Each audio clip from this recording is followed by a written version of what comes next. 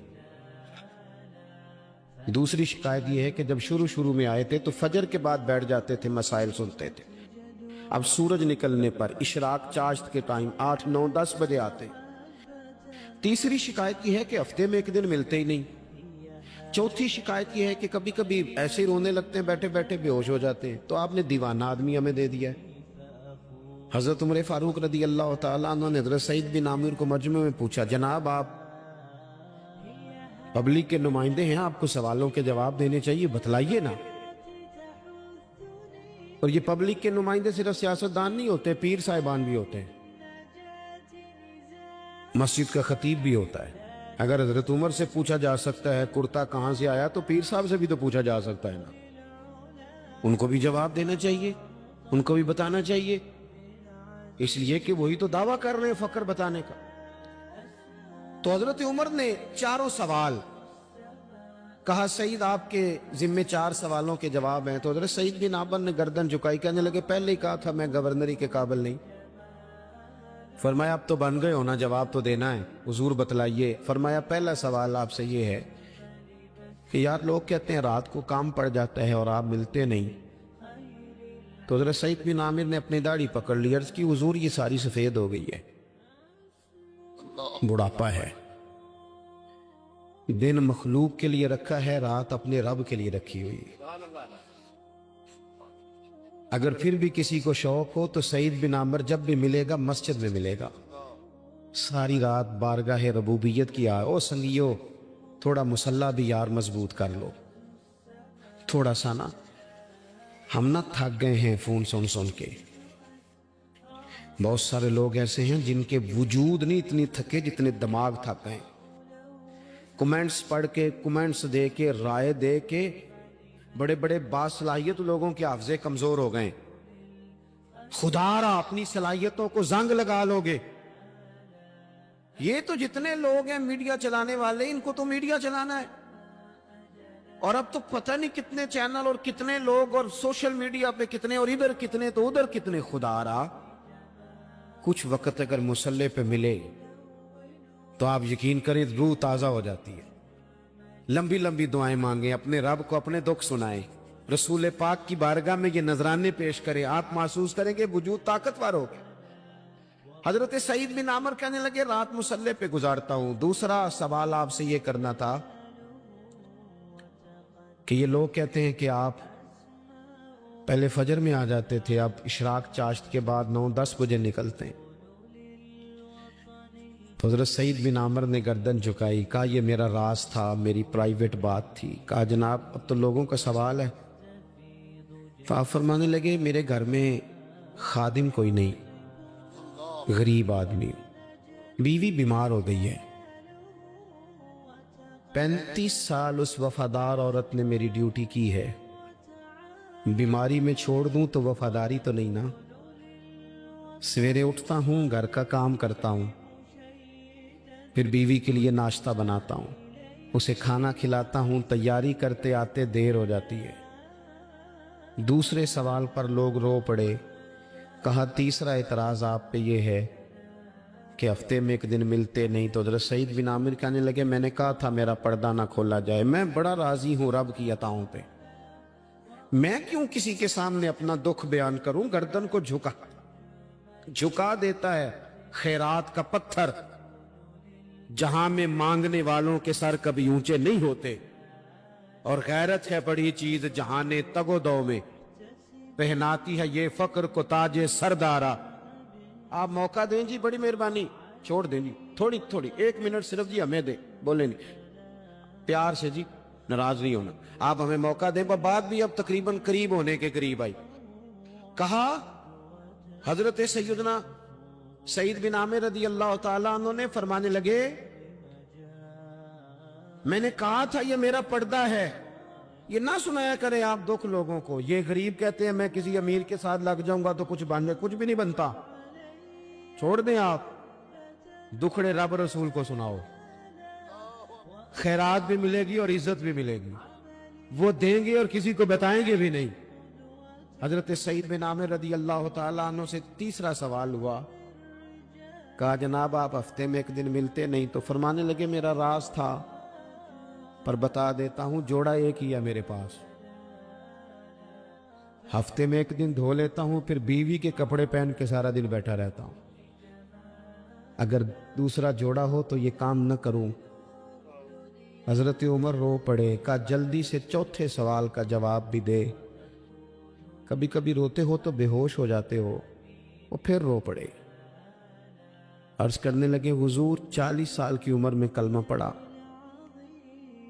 میرے سامنے حضرت خبیب کو پھانسی دی گئی مکے میں، جب وہ اپنی پچھلی غلطیاں یاد آتی ہیں تو پھر رو پڑتا ہوں، یاد ماضی عذاب ہے یا رب، میں تکلیف میں آ جاتا ہوں، سوچتا ہوں اگر اللہ نے سوال کیا تو کیسے جواب دوں گا، اس لیے برداشت نہیں ہوتا تو رو پڑتا ہوں۔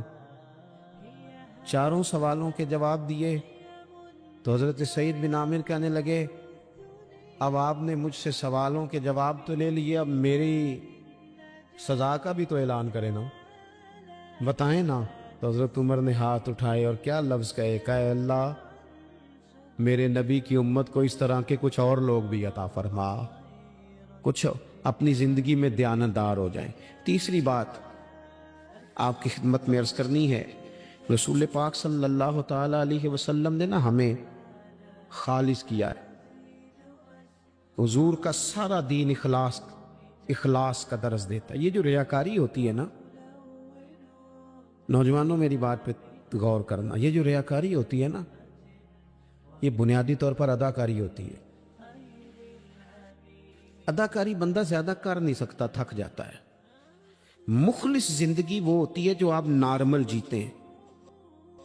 مخلص آپ ہوتے ہیں جب آپ اپنی والدہ کے پاس نہیں بیٹھے ہوتے،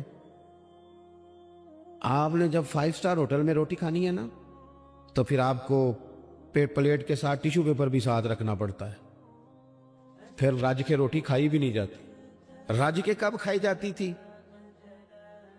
میں ایک جگہ مجھے بڑے اچھے ہوٹل میں رکھا گیا اور مجھے بڑا انہوں نے محبت کی، تو جب میں لوٹ رہا تھا نا واپس پاکستان تو مجھے کہہ رہے تھے آپ کو مزہ تو آیا ہوگا، میں نے کہا نہیں جی، سچ پوچھیں تو پھر یہ ہے کہ مزہ جب ہی آتا تھا جب اماں سویرے روٹیاں پکاتی تھی، وہ کہندی سی پتر ہے پیڑا نہ اتنے کول ہی لے آیا، تو اس کے پاس بیٹھتے تھے، تو پھر اماں جب سالن دیتی تھی تو کہتی تھی ہور نہیں ہو ملنا، دوجیوں بھی دینا ہے۔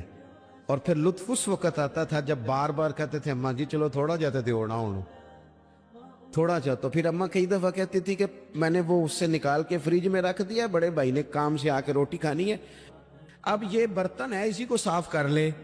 او بھائی میں نے اپنے ابا جی کو دیکھا خودداری کا، میں نے ایک دن ان سے پوچھا میں کہ ابا جی تو انہوں پسند کی ہے، ہم پڑھتے تھے نا انٹرویو اخباروں میں تو 2-4 سوال ہر بندہ پوچھتا تھا، اب تو انٹرویو زیادہ لوگ لیتے ہیں تو اب تو کبھی اتنا موقع ہی نہیں ہوتا، کس کا سنیں کیا کریں، یہ تو چھوڑ دیا کام۔ اخبار میں کبھی انٹرویو آتا تھا تو مسجع مکفہ ہوتا تھا، لکھنے والے بھی اچھے ادیب ہوتے تھے، جملے چبھتے نہیں تھے طبیعت، تو 2-4 سوال بڑے ضروری ہوتے تھے، پھول کون سا پسند ہے، کھانے میں کیا پسند ہے، رنگ کون سا پسند ہے، یہ 2-4 سوال ہر ایک سے ہوتے۔